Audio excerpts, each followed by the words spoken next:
Yes, we are live. Claudio?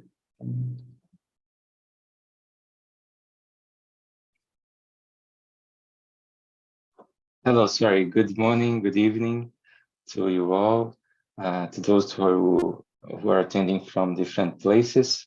My name is Claudio Pinheiro. I'm the chair of SEPHIS program. This institution that is completing 30 years of existence, dedicated to promote South, North-South academic collaboration in different sorts of initiatives. We are gathering here today for one section of the webinar that also commemorates our 30 years anniversary. And today we have Professor Prathama Banerjee from Delhi talking to us. So I will handle it to my colleague Subhashin Goswami to introduce her. Thank you so much, Prathama, for being with us here. Great. Thank you, Claudio. So on behalf of SEPHIS, welcome to the seminar series, Emerging Critiques from the South. And that this is the second in our series, the second talk. We had the first one by Professor Gustavo Lins Ribeiro about 3 months ago. And we're very happy to begin with the second talk. The Emerging Critiques from the South is basically our idea of working with what is called the decolonial critique or decolonization. It is, in fact, not to really imagine like an overturning agenda of working with or overturning Northern epistemology, as it were, but working with what is called a Southern attitude and thinking through critique that emerges from the South, working in collaboration with what could be thought of as North, or the West and the East and the North and the South together. That's the larger idea about this series. And we're very happy to have Professor Prathama Banerjee with us. Prathama Banerjee is a historian by training, and she is currently at the Center for the Study of Developing Society, which is the short for it is CSDS, as we all know it here in India, and I'm sure in many parts of the world. Her work, as she locates it, is at the cusp of what she calls intellectual history, political philosophy, and literary studies. Her earlier book was titled Politics of Time, Primitives and History Writing in a Colonial Society. This was way back in 2006. But her latest book is really interesting for us, which is called Elementary Aspects of the Political, Histories from the Global South, which just came out in 2020, if I'm correct, right? So today's talk is titled The Hetero-Temporality of the Global South. And if I can just quickly take you through the abstract of the talk that has been shared. Prathama says the Global South has been imagined in multiple ways as a geopolitical region, economic formation, as a social movement cartography, and as a network of distribution and subaltern subjects across nations and borders. In this presentation, she wishes to ask if instead we can imbue the concept of the Global South with a temporal valence, analogous to the conceptions of utopia and heterotopia, but without the overwhelming spatial connotations of these terms. Prathama in this talk would like to propose that we think of the South as an encounter of multiple heterogeneous times, which offer us resources in thinking aside of the hegemonic temporality, only a colonial modern history. She also would like to suggest that the Global South can be so reconvened after the Global Academy has passed through the moments of post-colonial and decolonial critique. And therefore, we are so happy to have you, Prathama, with us, because that's exactly the point of our seminar series as well, as to what is this moment beyond the post-colonial and decolonial critique, and how do we think about it. Positioning this talk at this point in time, she wishes to undertake a more positive and affirmative task of producing new perspectives and theories from out of multiple historical experiences in conversation with each other, an activity which must necessarily supplement the ongoing task of collective criticism. In that sense, she would like to describe our temporal inhabitation of the Global South as a mode of thinking across traditions, which can avoid, at one level, false universalisms, as she says, as well as any puritanical claims of national authenticity. So we are very happy with this talk and really looking forward to it. So Prathama, over to you. 40 minutes, and then we'll open it up for a brief question and answer. But there are people on YouTube live, and I hope we get questions live as well, and we'll take it from there. So warm welcome to you. Good evening from India, but good morning, afternoon, wherever else, whoever else is. Thank you. Thank you, Shubhashim. Thank you, Claudio, Tuhina, and other colleagues. It's a great honor to be part of this talk series because I have always seen SEPHIS to be doing very important collaborative work from way back in the 1990s. In fact, I had the opportunity of being a SEPHIS postdoc scholar right after my PhD, and it helped me give a shape to my first book, The Politics of Time. So this is a kind of old friendship renewed, as it were, and it really feels great to speaking to a kind of broadened SEPHIS community today. So thank you very much for having me. So the heterotemporality of the Global South. The Global South has been variously imagined. A geopolitical nomenclature which emerged out of the field of development studies and sought to capture the 20th century problematic of global poverty. It indexed regions that were once directly or indirectly colonized, and after formal decolonization came to be called, depending on the shifting world order, peripheries, dependencies, underdeveloped nations, and in the Cold War years, the third and the fourth worlds. In opposition to these derivative nomenclatures, which assumed that advanced industrial nations were the default center of the world, the terms North and South were proposed as a more neutral label with no more than merely a latitudinal reference. Subsequently, the term South, hitherto a passive descriptor, came to be imbued with a more active connotation, indexing a social movement cartography pitted against political authoritarianism and economic expropriation, foreign as well as domestic. In this paradigm, the South symbolized people's power against a global capitalist order that turned ex-colonies into a captive source of crops, minerals, oil, cheap labor, forest resources, choiceless consumers, and perpetually indebted governments. Peopled by radical alter subjectivities, peasants, First Peoples, and the colored races, the most iconic of which were the Zapatistas of the Mexican Chiapas and the revolutionary subaltern peasantry of China and India, the South came to be seen as a potential repository of alternative imaginations of the world, which interrogated not only capitalism and state-led developmentalism, but also the so-called universal protocols of modern academic disciplines. From a social movement map, thus, the South eventually became an imagined epistemic territory, the location of postcolonial critique, which exposed the colonial genealogies of the modern social sciences and the humanities, and of decolonial thinking, which tried to recover worldviews and life forms that had hitherto been repressed by colonial modern forms of knowledge. Soon after this epistemic turn, the term global came to be more tightly affixed to the South, as the battle over epistemologies infiltrated academies of the North.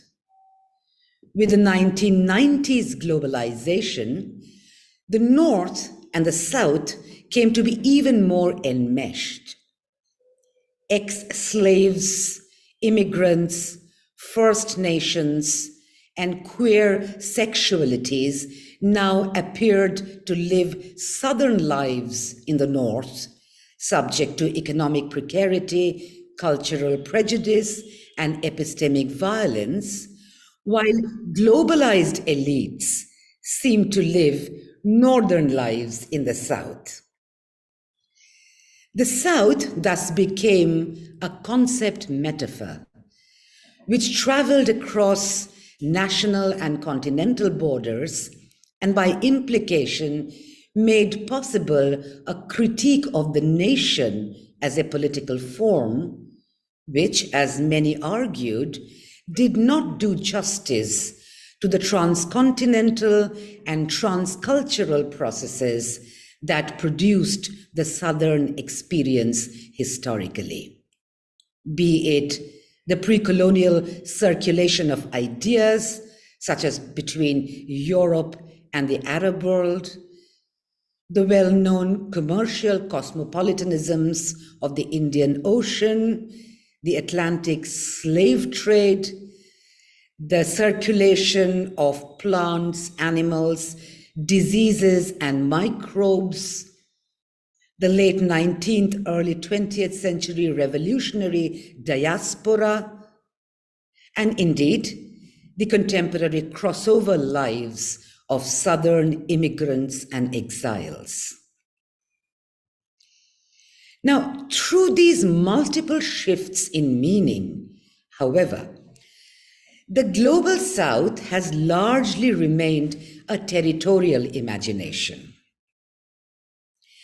Can we also then imbue the concept of the global South with a temporal valence? My proposition today is that we can. As we know, despite cultural differences, southern regions of the world share in the temporal experience of modernity, which rendered them primitive and backward, and consigned them forever to what Dipesh Chakraborty has eloquently called the windowless waiting room of history. Despite a century-long critique of modernization and development, this temporal hierarchy continues to inform both policy and politics across the world.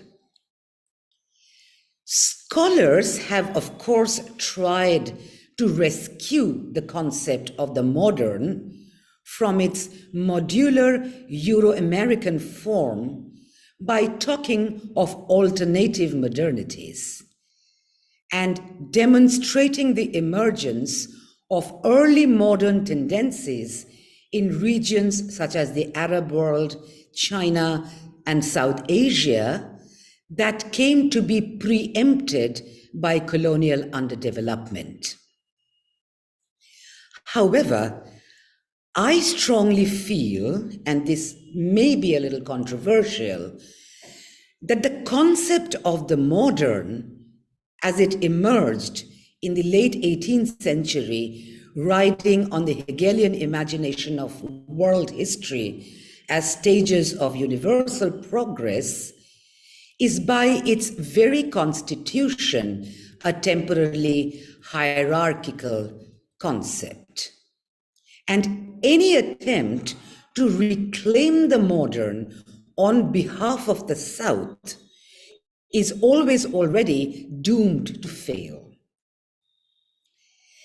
It is more fruitful, I suggest, to reimagine Southern histories and Southern futures as interrogating the conceit of the modern, pre-modern binary. To do so, I suggest we need to make two critical temporal moves. A, reconstitute our relationship with the past, and B, rescue our present from the dominance of universal transition narratives. Southern regions share the temporal experience of an unbridgeable chasm between their pre-colonial pasts and their colonial modern presents, such that pre-colonial worldviews and life forms appear to us as epistemologically inaccessible via modern disciplines of knowledge. Let me explain what I mean by taking one stray example from my part of the world. Pre-colonial intellectual traditions in Sanskrit and Pali are no longer seriously studied in modern universities in South Asia, because this tradition does not fit the European disciplinary model of philosophy, imagined as a chronologically ordered canon of master thinkers and their authorized treatises. In early South Asian traditions, philosophical thought appeared in multiple forms, including aphorism, poetry, interpellation, mythology, and commentaries on earlier texts. Not all texts of this tradition can be attributed singular authors or even fixed dates of production. In other words, these traditions call for a very different discipline of intertextual reading rather than a historical contextualization of discrete texts, which is how modern university disciplines tend to study quote-unquote original philosophical works of canonical authors. Consequently, these early Sanskrit and Pali traditions appear epistemologically unrecognizable as philosophy in the modern academy, including in the academies of South Asia. They are rendered irrelevant to the modern present, reduced to examples of culture and religion rather than philosophy proper, and more often than not, relegated to highly specialized and esoteric Indology departments, primarily in the US. Put otherwise, unlike modern European philosophy, which claims to inherit concepts from its own past and concepts which pervade all modern disciplines of study, from political theory to anthropology, Southern thought finds it difficult to reclaim its own inheritances and find recognition and relevance in modern institutions of learning. Democracy is a good example here. The concept of democracy is supposedly inherited from classical Greece and subsequently reworked into a modern concept. The fact that Athenian democracy was about a foundational division between the free and the unfree, the citizen and the slave, the polis and the economia, does not seem to make the term anachronistic, but older South Asian political concepts of very long lineage, such as of artha or niti, are seen as anachronistic and useless precisely because they were produced under conditions of inequality, such as between the touchable and the untouchable, the Brahmin and the Dalit. In other words, while Euro-American thought is seen as potentially free of its historical and sociological context, and therefore amenable to global travel, Southern thought is relentlessly sociologized and localized. The first critical temporal move of a Southern critique and a Southern reconstruction would then be an interrogation of this arbitrary global division between historical traditions that are seen as potentially modern and universal, and historical traditions that are seen as by default antiquarian, anachronistic, and particular. Needless to say, one of the most pernicious results of this experience of alienation from one's own past has been the rise in contemporary South Asia of mindless nativism that claims an authentic and unchanging past, which is apparently uncontaminated by so-called foreign influences.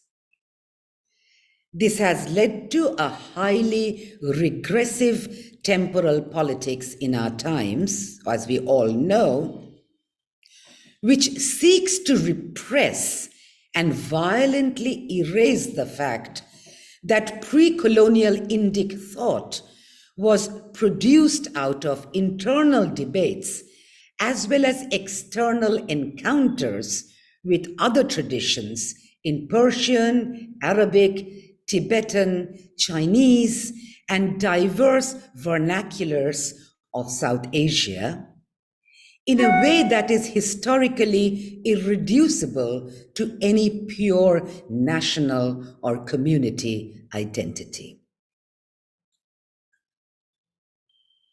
However, to assign a temporal valence to the idea of the South does not always require us to return to earlier traditions.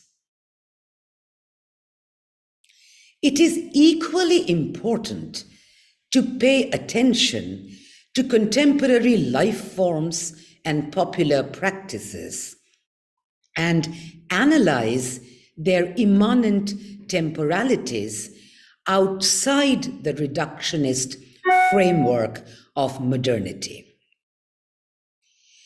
Modernity, as we know, is temporally structured as a transition narrative from the pre-modern to the modern to the yet more modern. This temporal structure of transition as chronological succession is content indifferent and could come to us as the narrative of transition from empire to nation to globe to planet, or feudalism to capitalism to socialism or absolutism to bureaucracy to democracy, or indeed symbolic to analogic to digital. In other words, the point is not what the content of the transition story is, but the very temporal structure of the regime of transition.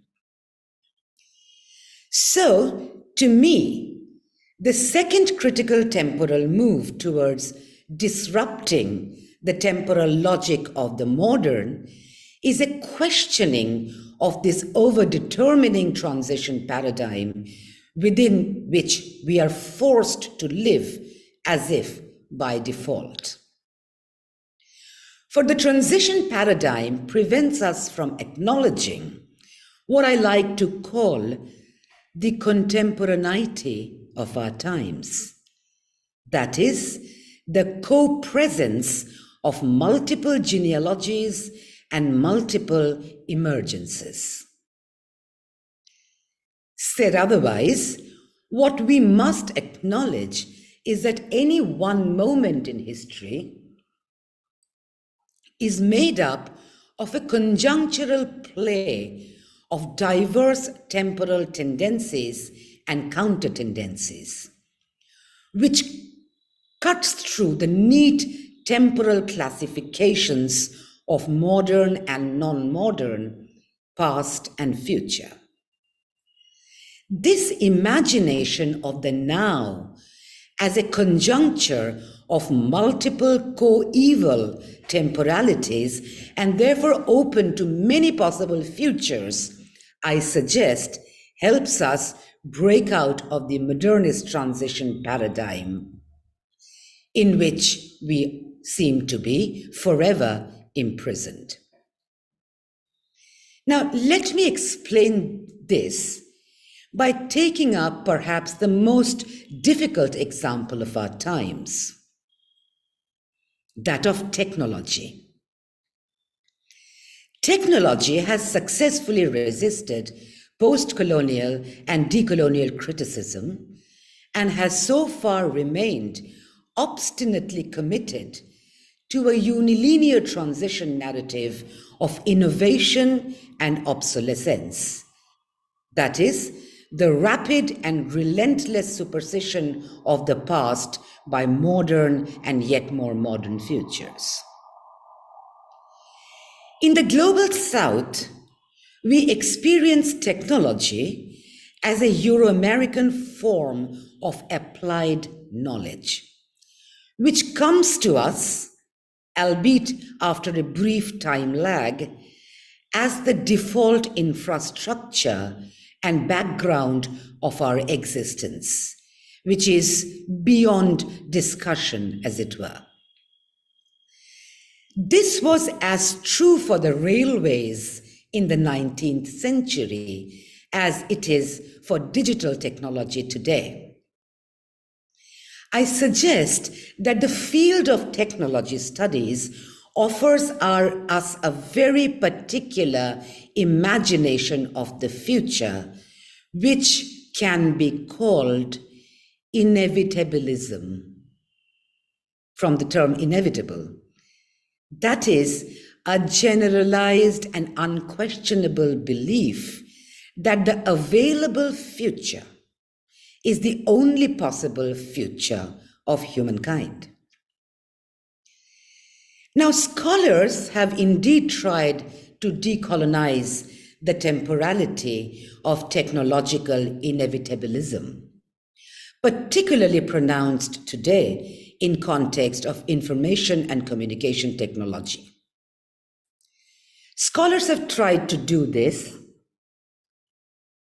in at least 4 ways.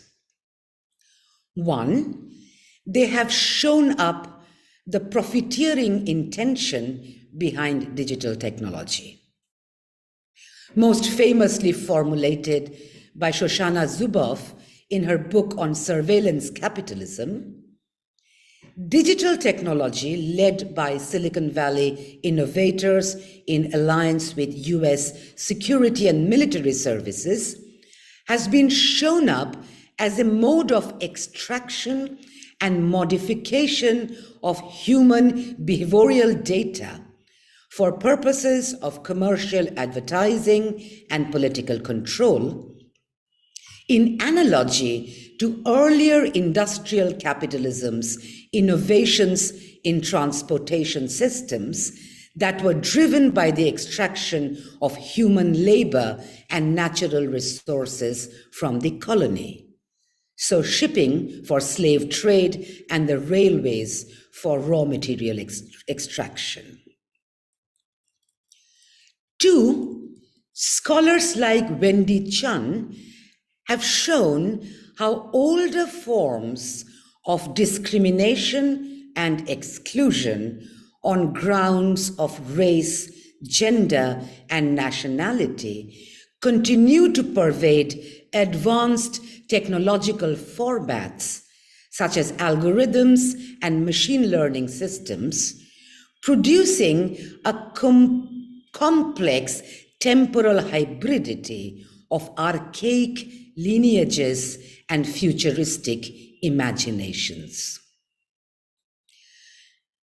Three, scholars like Ravi Sundaram, who is my colleague also incidentally, have shown how breakdown and failure of technology, counterintuitive cultures of technology use, and piracy and redeployment of available technology in unexpected ways by poor populations across Africa and South Asia often end up disrupting the originally intended future of digital technology.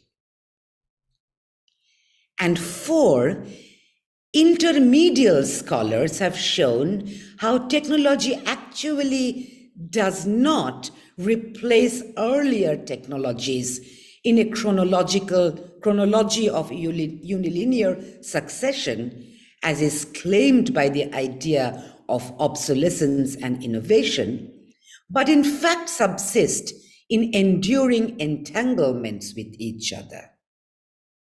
Thus, the digital format has been shown up as simultaneously mobilizing digital and analog, linguistic and computational, symbolic and graphic, manual and industrial, performative and automative formats, each with its own temporality, scale, and speed. And yet, these Southern critiques, although extremely important in disrupting the hegemonic transition narrative of technological innovation and obsolescence, have not quite been able to dislodge technological inevitabilism from our midst. This is because their focus has largely been on the uses, consequences, rather than on the prior question of technological design, form, and philosophy. In these critiques, the technology itself is taken for granted, and its limits and problems interrogated as if ex post facto. So even today, the philosophy of technology continues to be imagined in terms of a Eurocentric narrative of the evolution of the concept of techne from Aristotle to Heidegger, and the problematic of technological design merely rethought in terms of whether or not it can become more inclusive and universal, rather than in terms of what such inclusion and universality might actually mean for our lives and for the planet. The question of whether alternative technologies and therefore alternative futures are possible seems to get eternally postponed.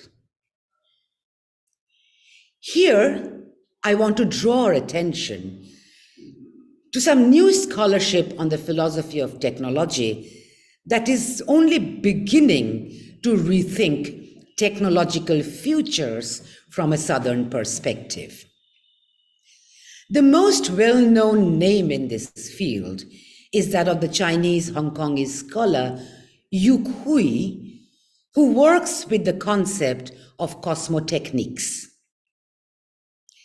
If the history of technology is a history of the evolution of human instrumentarian relationship with the material world, that is a history of the changing relationship of humans to non-humans, be it tools, machines, animals, microbes, minerals, rocks, earth, waste, or indeed other humans. The history of slavery is a history of the instrumentalization and the technologization of the human body. We know that. Then at the heart of the technology question lies the question of how different cosmological frameworks produce different technological potentialities and human futures. Diverse cosmologies of the world diversely imagine the human condition in its relationship to the material world and other species, and hence exhibit diverse technological potentialities and temporal orientations. Hence, Yu Hui urges us to acknowledge that only a recognition of cosmodiversity can lead to technodiversity in our world and help us escape what I'm calling the temporal regime of Euro-American technological inevitabilism. In his 2016 book, The Question Concerning Technology in China, Yu Hui asks the question of why modern China buys wholesale into the Euro-American technological future, despite having pioneered long before Europe, as historians of science have shown, advanced technical objects such as clocks, gunpowder, and oceanic navigational tools. He suggests that the answer to this question lies in its distinctive tradition of cosmological thinking, which were not amenable to making a conceptual leap from techniques to technology. Techniques are found in all human societies, but technology, as we understand it today, is a very specifically modern European or colonial modern European phenomenon. In this telling, technology is a particular anthropological and ontological perspective that sees the history of humans as a species as evolving out of its originary separation from and supersession of the cosmos, which is eventually transformed into the post-Enlightenment concept of nature in opposition to culture, nature that culture is meant to master. Unlike techniques, which have been historically as diverse as there have been material forms on the planet, technology therefore is by definition universal. Yu Hui then demonstrates how European philosophy of technology, anchored to the original myth of Prometheus, who tricks the gods and steals fire for humans, has evolved differently from old Chinese myths and philosophies regarding the place of humans in the cosmic order.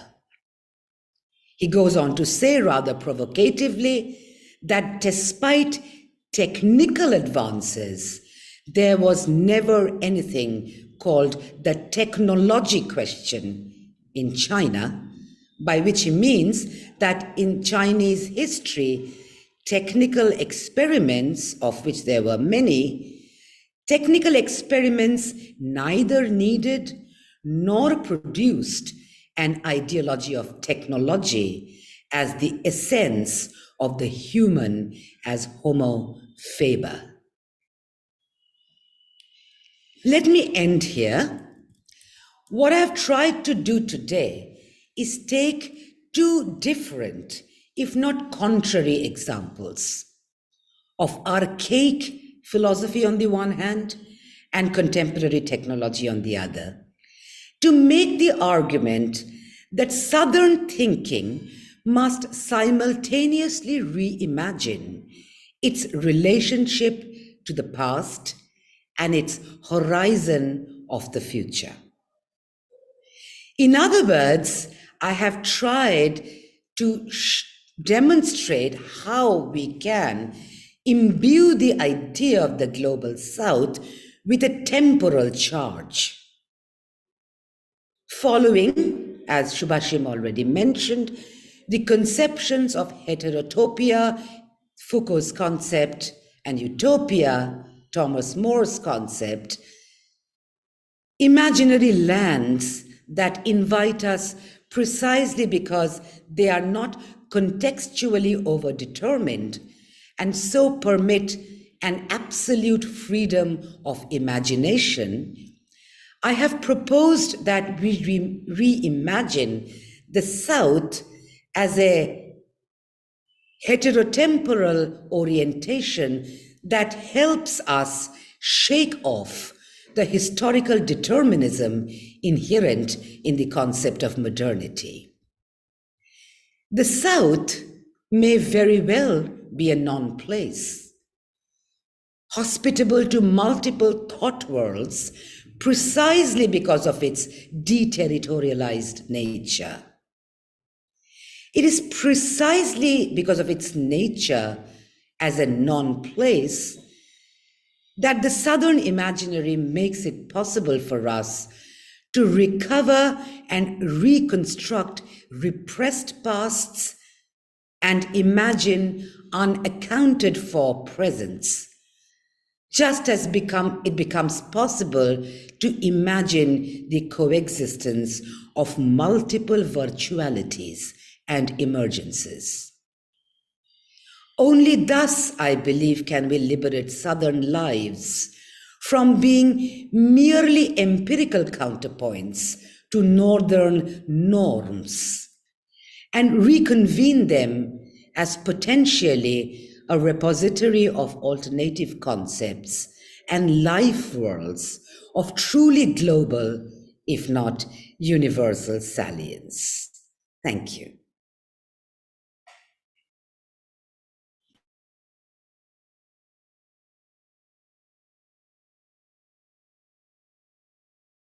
Wonderful.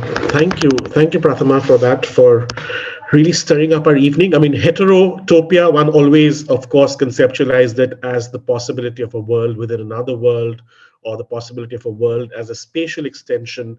But heterotemporality, to think about a critique of the space of the South itself, I think is immediately provocative enough as a conceptual category for us. So great. Can we have some questions? We can open it up for whoever's here. And Tathagata, will you get the questions on YouTube if somebody types them in?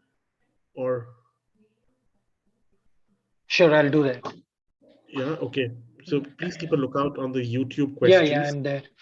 But the floor is open right now if anybody'd like to come in.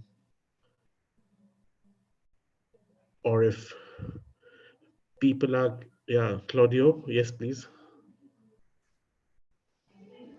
Sorry, I was leaving the room open for if anyone would like to come before, but if no, I really have several questions and things to exchange with Prathama. And first to thank you for this wonderful talk, really, really inspiring.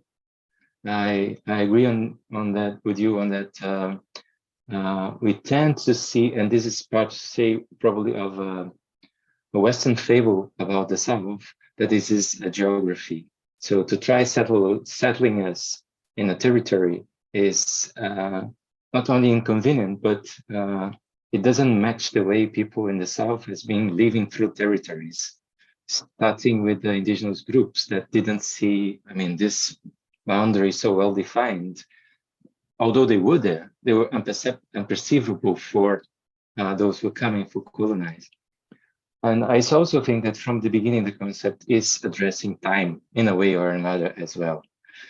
So my questions go to this direction. First, at least the first. Does the idea of southern temporality invite to re-examine experiences and the vocabulary of concepts concerning experience of time? Say, for example, the notion of future against destiny for populations who are not granted the choice of the devenir, of the what is not yet defined in terms of time. Whereas for, as you mentioned, those who are living under regimes of privileges in the South have the chance to choose their own futures. So it's probably a non-racialized future against a racialized destiny. And notions like this. Also, another question, if you can talk a bit more on the political consequences or connections with this idea, especially if it leads us to reconsider ideas of life cycle in the South, given not only, but especially given that we, especially in Brazil, for some time, we are following up a process of retrotopic futures, borrowing the term from Bauman, heterotopia, where elder people are trying to have other futures for us. So we are coming back to what we already knew in the 60s about what people asking for dictatorship to come back. And those are people who were there at the time and were young. Now they are elder people, not only protesting or voicing, but also engaging with invading the public national buildings. And also it leads to questions of how this life cycle leads to, deals with technology. Because until very recently, we thought that obsolescence and technology was not so much open to elder people. And what we see, in fact, is elder people gathering, joining through apps or social media. So sorry to throw so many, but it really inspired. Thanks a lot.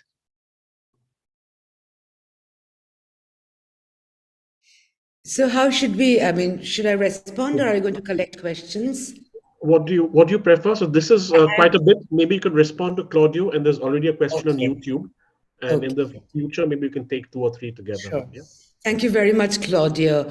The thing is, I am learning by reading. I mean, probably this is a forum in which I can meet more South American colleagues and friends. I'm only learning by reading as much as I can, and there's this language issue, which so translation is a big question in our in kind of setting up a conversation across the continents. Both ideas that you proffered are, I find it very, very exciting. The question of future, fate, destiny, choice, eternity, that whole realm in which philosophical thought has taught modernity. Modernity is when destiny is, antique thought is about destiny and fate, and modernity is about choice and active kind of convening of the future by human volition. Except that the global southern peoples would always argue that colonialism was what the experience of colonialism was indeed in some senses like a visitation of fate, undeserved and unexplained. It just happened and it took over our future for centuries to come. So perhaps it'll be interesting to think through local experiences and vocabularies of time, as you rightly say. For instance, I can say for South Asia that the idea of the temporal versus the eternal does not really work. There is nothing called eternity which is beyond time. Even the gods have their times, even gods die. Right, and so on and so forth. So I think there is a lot of work that can be done with close ethnographic conversations with Southern experiences of times. So I'm totally with that.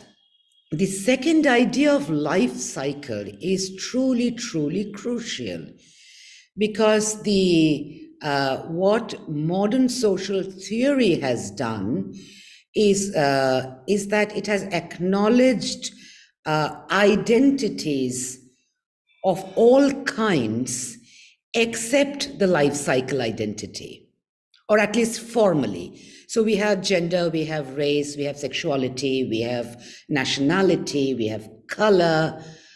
But the question of where you are in your life and how do you relate to the ancestors, to your children, I mean, popular culture is full of it. People are highly anxious about aging. People are highly anxious about the relationship of age and technology, and so on and so forth.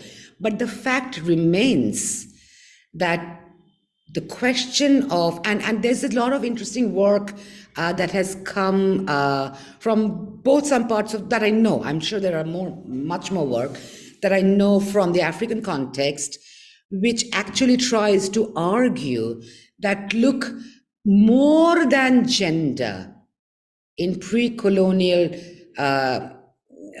power regimes in some parts of Africa, more than gender, it was age that counted.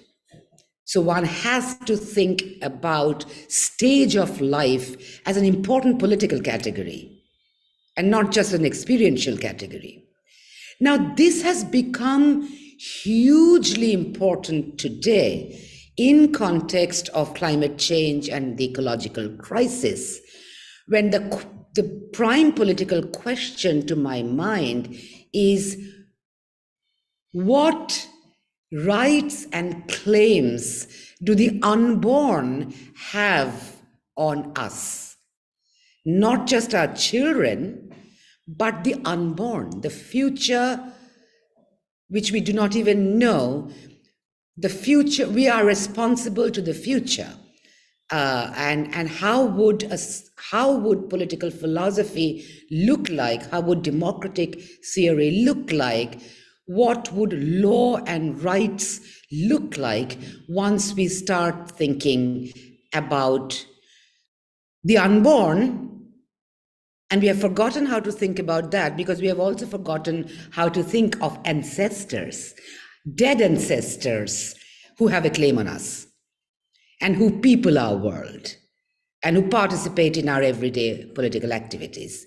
Because we have forgotten that, so we can't imagine the unborn either.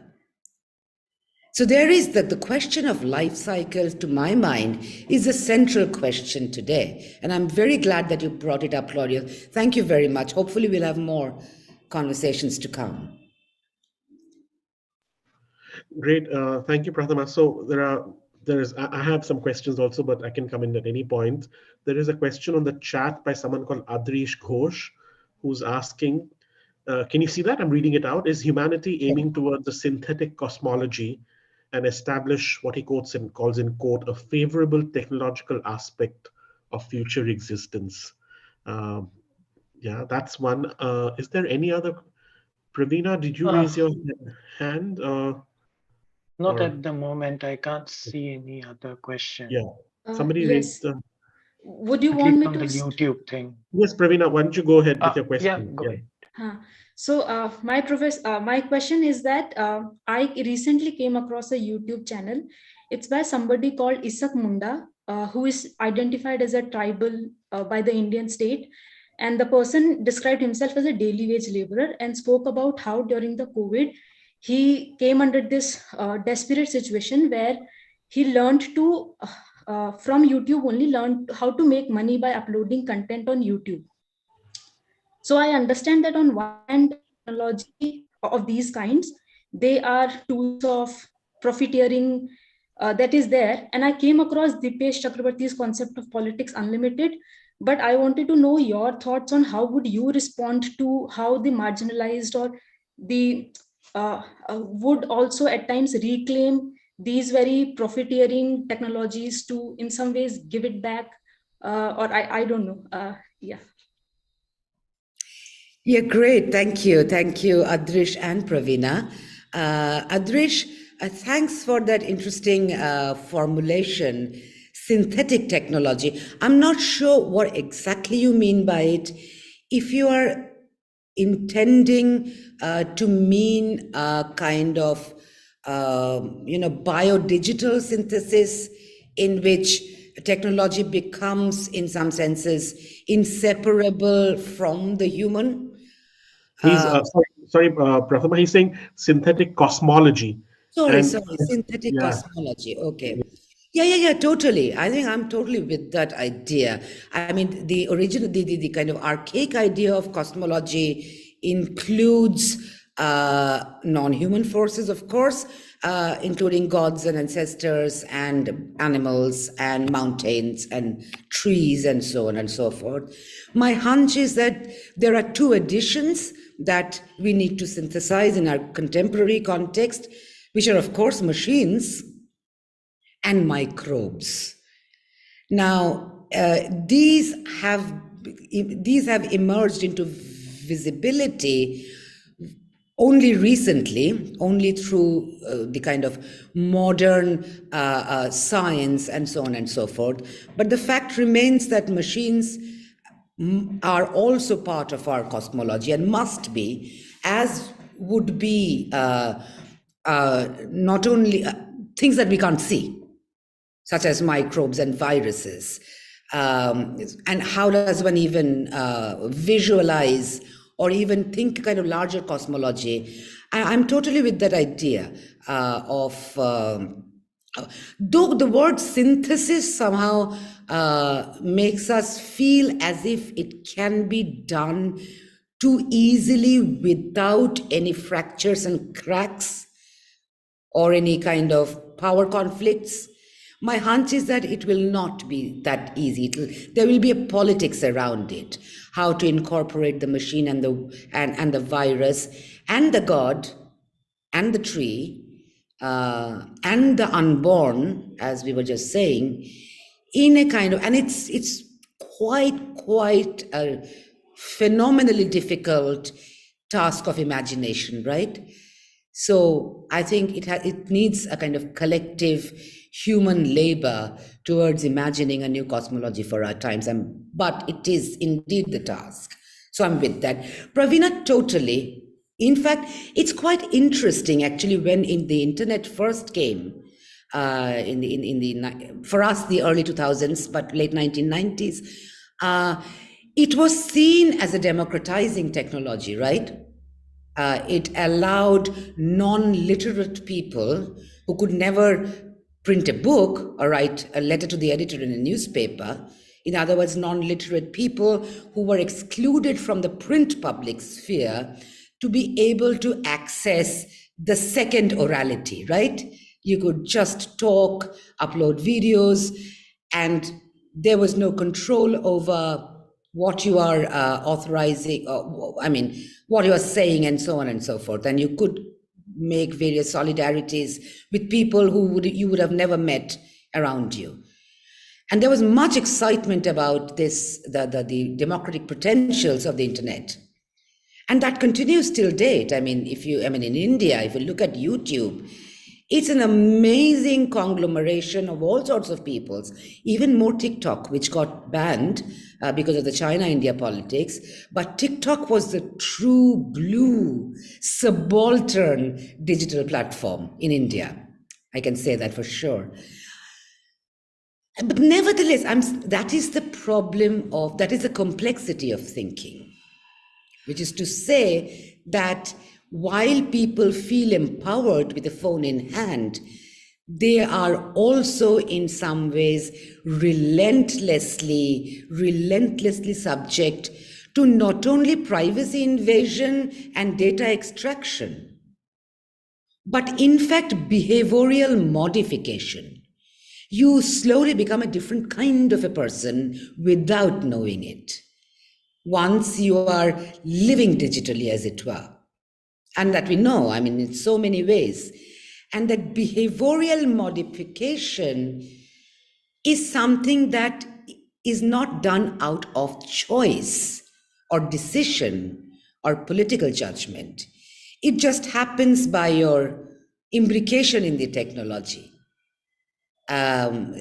So my hunch is that there is no black and white answer to this. There is no way of saying that YouTube is good or bad, or Google is good or bad. I mean, well, we know what Google is, but say the Google applications are good or bad. There's just no way. I mean, there's no way you can switch off. I mean, I wonder. I'm just thinking. Remember, Timothy Mitchell wrote this book called Carbon Democracy at one time, when he basically said that with the shift from coal to oil, the possibility of trade unions, working classes sabotaging the source of energy goes. Nobody could really sabotage a pipeline. So carbon democracy, in some senses, made traditional forms of working class militant activism obsolete once we shifted to oil, right? Now, can you imagine something called a general strike on the digital platform?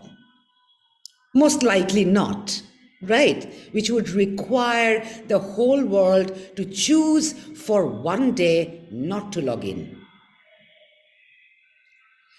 Now, that's a possibility. That's a possibility. But it will not happen because every second person will say that this will diminish my voice, which is also true, which is not wrong. So it is a very complicated question of how does one imagine a politics in this new technological infrastructure. My hunch is that the politics will have to come from within technology, of a form of networked life which is not part of an data extractive network. Can one imagine a network without constant storage and processing of data by a third party? Which is where we are today. It's not as if you and I are talking. There is a third party who's storing this in server farms and using this. You will get a very different advertisement tomorrow morning after this conversation, as would I. Right? So that's a different story, and it's a very complicated story, I think. It's not a choice between, whether it's a good thing or a bad thing. Right. Anyone else, if there is, or maybe if I can go with just my thoughts on this. So Prathama, thank you. I mean, so I think from philosophers of technology, inevitably, unfortunately, Western European again, that one thinks through maybe sometimes. So I think obsolescence has been built in with technology, or obsolescence is built in with a vengeance in technology, as one says. But this idea about some others like Gilbert Simondon and others who have argued that it's not necessarily that something, it's always about use and disuse, not that something really goes away and becomes inept, as it were, right? So the idea of, in fact, maybe it's not obsolescence, but I've been thinking about this, about how can we then reconceptualize what is this technological ecology that we all occupy. Instead of saying that we move from one technology to the other, with one dying out on the other, and therefore providing different kinds of possibility for our use, maybe it's the non-certitude of technology that keeps the human alive. If that's one way of thinking about it, instead of thinking about it through obsolescence as one category. And then that brings me to my second question, which I suppose inevitably is a question because of my brushstrokes with anthropology for so long, is again the question of the human. So I mean, with bone marrow transplant, pacemakers, microchips, calipers, extensions, what kind of a temporal valence does this technologized human being now have? And can that be like a critique to talk about a critique against universalisms in terms of the particularity of this technologized being, if there is a word like that? And also, a lot of people are saying that, I mean, that's what medical science is, right? That all human beings, wherever you are, should have 120/80 blood pressure or whatever it is, or these measures that work at measuring who the human being is. We've already moved to being non-humans in that sense, in one way, right? And it's the experimentation with not being human in our interface with technology that is allowing another kind of a temporality of understanding who a human is, right? I mean, it's not necessarily thinking of technology, whether that's inevitabilism or techne, which I find your argument about techne we had, but technology is not what we've not had, interesting. But I think we're already kind of a technologized being as human now, which is of a temporality, which is also can be a critique against modernity. Just these two thoughts I had from listening to you. Yeah. Sure. I mean, I'm totally with you. I mean, I can only speak in further agreement with you. The second comment first. So there can be two levels in which we can see this. I mean, we can, of course, see this as from the time that humans started using symbolic language is the moment from which technologization starts. So in that sense, the kind of argument that people like Bernard Stiegler or even using Simondon, etc., make there. I mean, I'm not in total disagreement with that argument. However, to say that on the other level, we can of course say that there's something. It's not just a continuity of an old human essence of technologizing the world and herself, technologizing the body itself.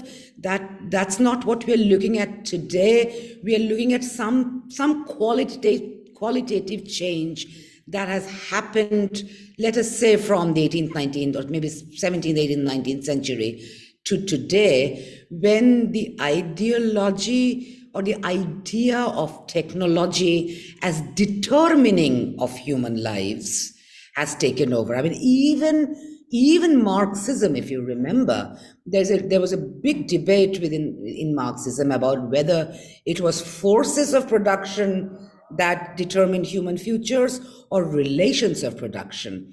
And the forces of production guys were basically technologists. They basically said that the last impulse comes. Steam engine changes capitalism. Digital possibilities, algorithms change capitalism. The other guys said that no, it was the social relations, it was capital labor relation, and so on and so forth.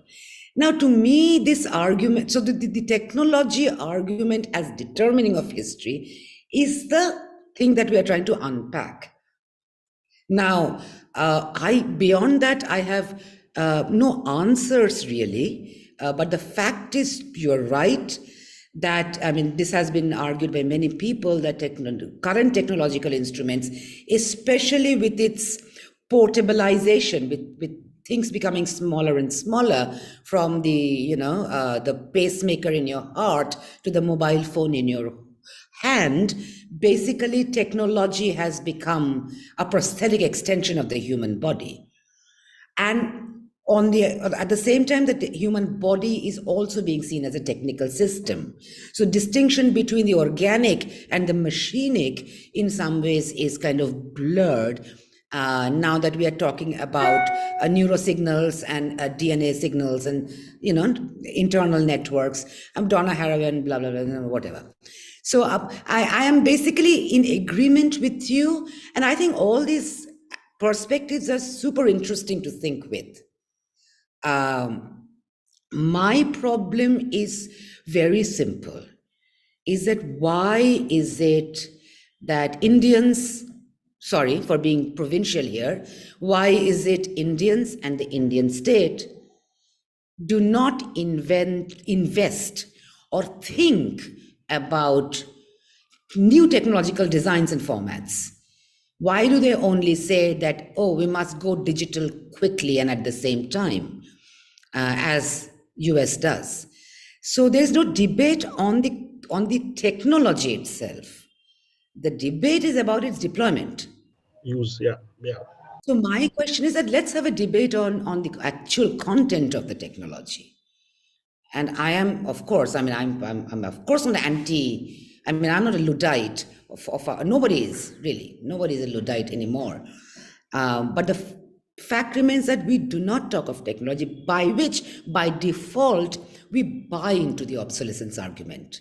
Because tomorrow, your computer will refuse to upload. And your Chrome will stop working and your Zoom will stop working. You have to buy the new one for the new operating system. And then it can also break down. So technological failure is as much part of the story. It's meant to break down after 5 years. It's built into the machine. 5 years is a machine life today. Well, yeah, okay. That's it. Yeah. No, these are just like arguments that one can absolutely engage with throughout. And thank you for the provocation. Really, that's really been amazing. Other thoughts? Anyone? I'm sure there are many thoughts. If there are any, Vinicius has one. yeah, Vinicius, please, Vinicius. Yes. Well, thank you, Prathama, for this wonderful speech. And of course, it made me think of very different things, and it was really a lot of food for thought. Of course, the colonial experience was very much based on certain notions of time and space, as you mentioned. So the expansion of boundaries throughout the world, new frontiers, this world that is expanding endlessly, right? And after that, not only the expansion of lands, but in the 20th century, the expansion of spatial also frontiers. So colonial science is very much a topological science. We learn to think in terms of a geography of thinking, geography, moralities, and of course, even anthropology is very geographical until today, right? Roots, genealogical trees, etc. All this topological thinking. But also, you mentioned the Dipesh Chakrabarty, of course, the idea of the waiting room of history. And also, there is also this idea of the end of history, that with Western civilization will reach the end of history. So I have the feeling that we were brought to some idea of a timeless moment of history where we find the end of history. Also, this idea that technology can bring us the eternity also, right? Because technology is the solution for all the problems. So on the one hand, we have no time, we are in a rush. It's urgent to solve the climatic issues because the earth will not support our lifestyle. But at the same time, technology can bring us the problem, the solution, and then it can assure us eternity.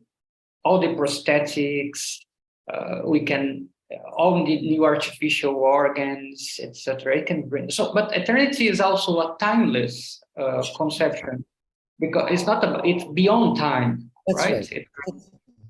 So are we, and at the same time, we have no time in everyday life, right? We are always in a rush. And we spent 2 years secluded in our homes, and after 2 years, I had the feeling that time, I didn't even see the time pass by, right? So, so I'm concluding here.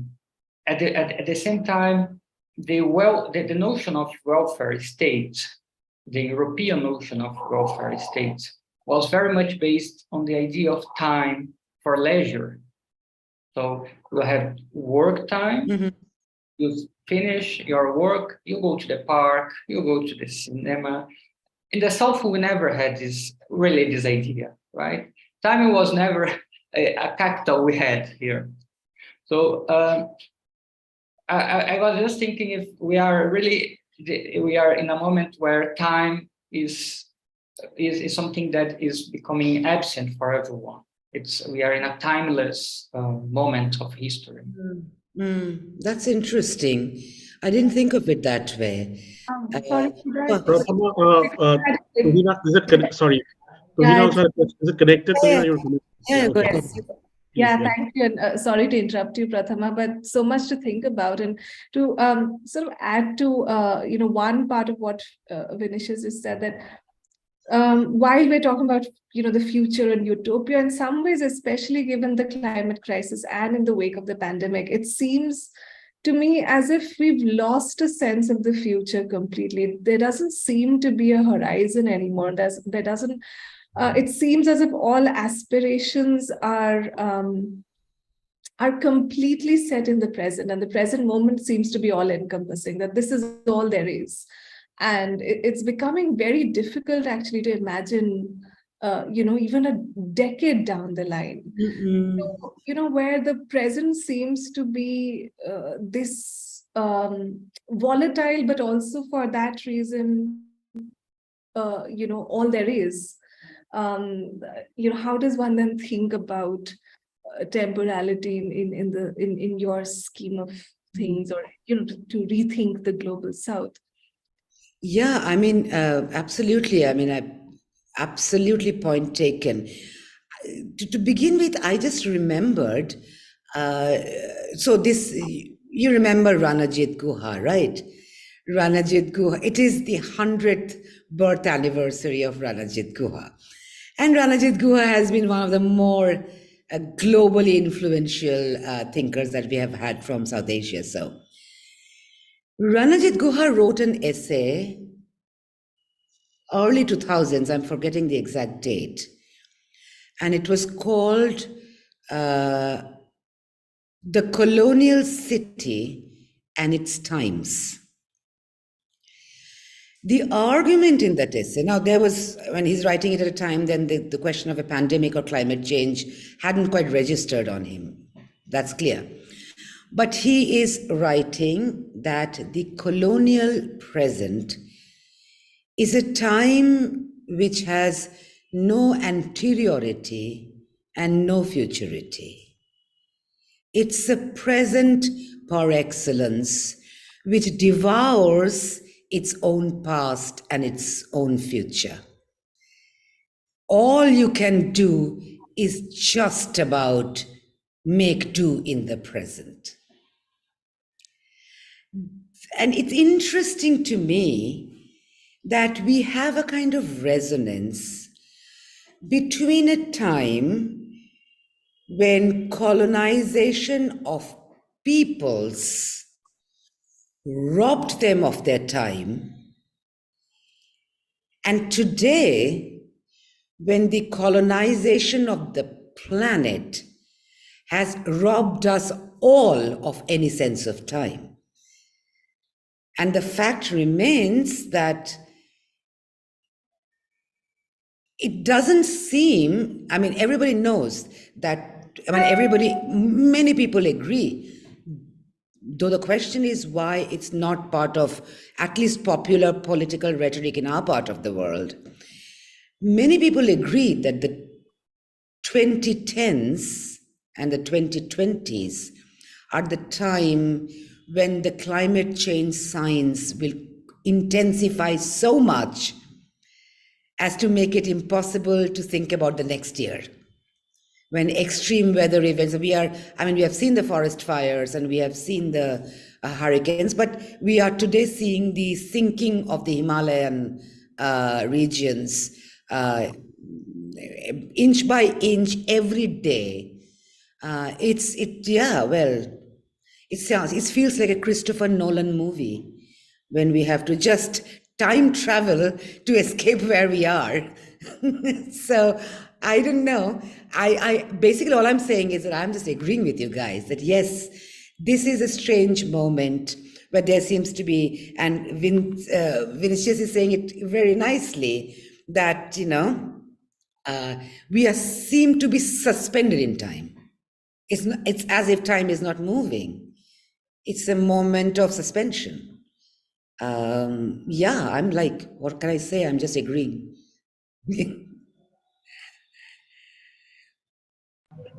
Yeah, great. We're inching closer towards this moment right now of our time, but we still definitely do have some time for some set of comments or last set of comments or questions. Anyone at all?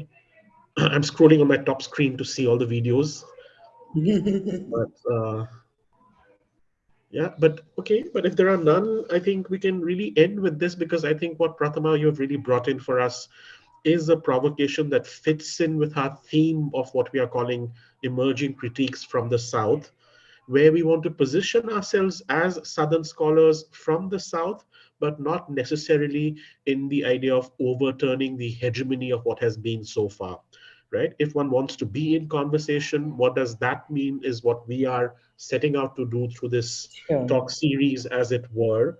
And SEPHIS also, I think, stands for that. So thank you for the provocation of this heterotemporality of the South. And technology is really a site that can help us think through some of these interconnectedness that makes what I would like to call maybe ecologies of living and people, as it were, right? Because I think it's as much as we are at the face of the brink of destruction, it is still human with destruction nonetheless. So maybe I'd like to leave with this thought for all of us. And thank you so much for engaging with us and the entire talk. And hopefully this will continue over YouTube. Tathagat, there's no other comment on YouTube, No, we don't have. right? We just had this one question from And if Krish. Claudio has suggested, that's great, Prathama. If you have this as a paper that you'd agree for us to upload it on the SEPHIS I can. website. I mean, it's very basic. I mean, it's very unfinished. But if it's of any use as just a kind of small, thought note, I'm happy to share it. Yeah, I'll sure. just share it. You just take a call on whether it's worth putting up or not. Sure. Yeah. So great. Thank you. Claudio, would you like to just close the evening? Evening for us in India here. Late. Yeah, I was just saying that, yeah, to endorse Subhashin's words and to thank you again, Prathama, for joining us. It was really inspiring. Also to call attention to how like the idea of this geography should be addressed by time and how it would be otherwise thought. Even this idea of conjunctions of it's really inspiring and we should really think way forward to develop this further as more and more the North is, say, and engaging with the rhetoric of the South instead of other area studies divisions of the past. So I think it is interesting for us to regain the ground for the discussion, and inviting to think about time is very key. Thanks a lot for the talk. Thank you, Claudia. Thank you, Subhashin, Tuhina, Vincentius, everybody. It was great. I had a good time. Thank you. Thank you. Thank you all. So Bye. much. Bye. Thank you.